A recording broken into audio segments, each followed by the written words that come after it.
How do I know if any of this is real? How do I know if I'm awake, alive? How do I know that this isn't a dream?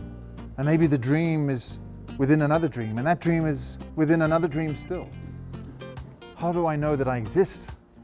How do you know that you exist? Now that might seem like a crazy question, but in fact it's a central one in philosophy.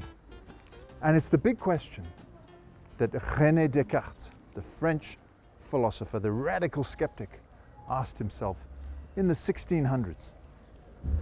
Now Descartes was educated by the Jesuits, as were so many during the Renaissance, and he was an insomniac, meaning he couldn't sleep.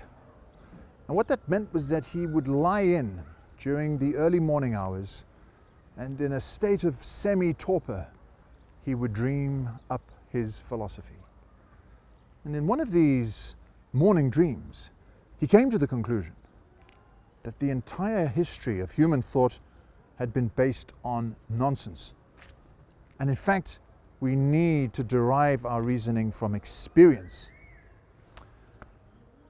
Descartes went on, when he was in Germany, sitting in front of a stove, meditating, to ask this very peculiar question. How do I know that I'm actually here? How do I know that I'm existing? Well, I don't. It could be a dream. But then I'm asking myself the question. Am I asking the question? Maybe someone else is. Maybe there's an evil genie outside of my own body and outside of my mind asking the question for me. But even if that were the case, I'm still perceiving and conceiving of an evil genie. I'm thinking about thinking.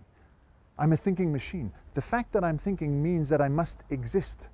I think, therefore I am. Just by thinking, you're proving that you exist. And he said that in Latin, cogito ergo sum. Je pense donc je suis in French. That's a big line, and it's Descartes' weird answer to the question, which is even weirder, how do I know I exist? Now Descartes didn't stop there. He said that the mind had a power of its own that was separate from the body. We call that dualism.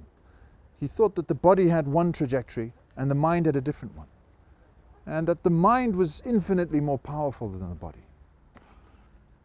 He thought that animals couldn't really think. He thought they didn't have minds. They were just automata, type of robot based on impulses. And that paved the way for much Enlightenment thinking around animals. The approach to animals was that they were mindless beasts. And that's created quite a lot of damage in the world today. Descartes was brilliant at maths, which is a beautiful subject of the mind. He came up with Cartesian coordinates. What we call Cartesian doubt, and what we call just being Cartesian in general, is being very logical. Because the stuff of the mind is logical, is mathematical. Like Cartesian coordinates, it's abstract. It's beautiful crystal prism. Whereas the body is full of impulses and passions. So that's Descartes' thought system. Now, unfortunately for Descartes, and remember, he needed to sleep in the morning. He needed to doze for his health because he couldn't sleep properly. He was insomniac. He was commissioned by Queen Christina of Sweden to become her tutor, and she insisted on him waking up very early in the morning and would get irate if he wasn't on time. She liked things done nice and early in the morning. And for Descartes, that proved to be fatal. It ultimately led to his death. Poor guy needed his sleep. So how do you know if you exist? Well, I'm not sure you do, but if you're asking yourself the question, according to Descartes, then you probably do. Go figure.